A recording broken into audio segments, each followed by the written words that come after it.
Ayan, so magandang araw mga Kamag TV.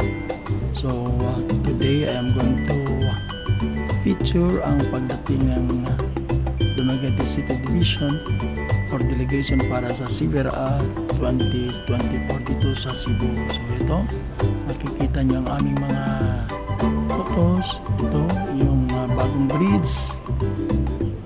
Ayan, yung bagong bridge sa patungong Cordova, at ito yung Seaside Mall. So ito yung pagdating namin.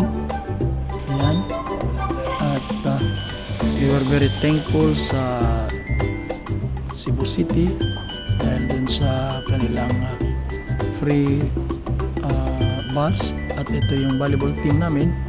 Ito yung kalaro ko noon.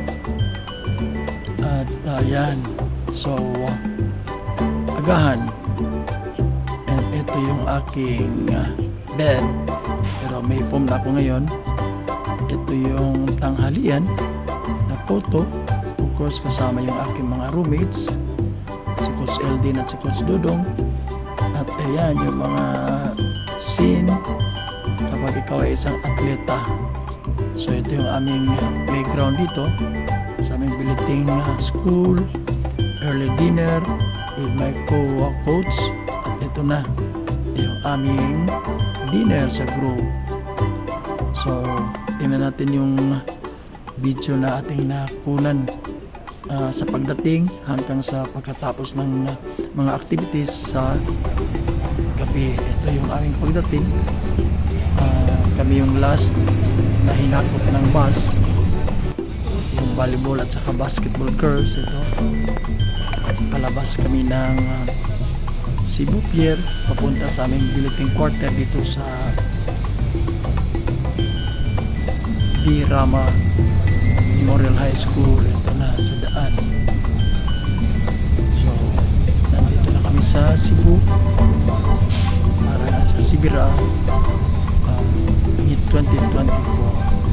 So isa sa mga gustong puntahan ng mga tao dito ay itong bagong building na papuntang Cordova, Cebu, at dito sa Cebu proper. So pangalawang bridge na to na ginawa ng gobyerno ng Pilipinas. Ayan. So tapos mula pier dadaan tayo dun. Ayan. So yung Seaside Mall, one of the largest mall in the world actually, the record. Ayan. So yung coach namin sa lawn tennis. At ito na ang aming Biliting quarter. Sa aming pagdating, makikita nyo yung video. Ayan, malaking eskwelahan at may mga bagong building. We would like to remind our delegates who are As staying. I arrived, ito yung coaches meeting. So mauna ni siya. Ayan.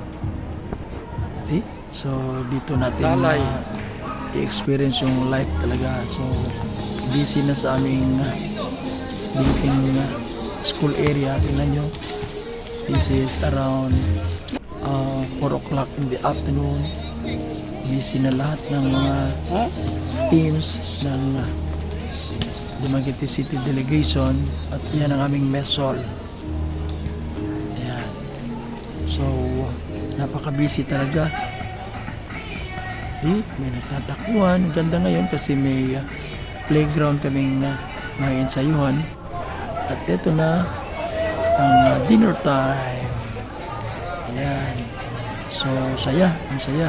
And of course, last activity namin sa gabi yung coaches meeting and our teams meeting. So thank you for watching. Hanggang sa susunod na video kaganapan ng aming stay dito sa Cebu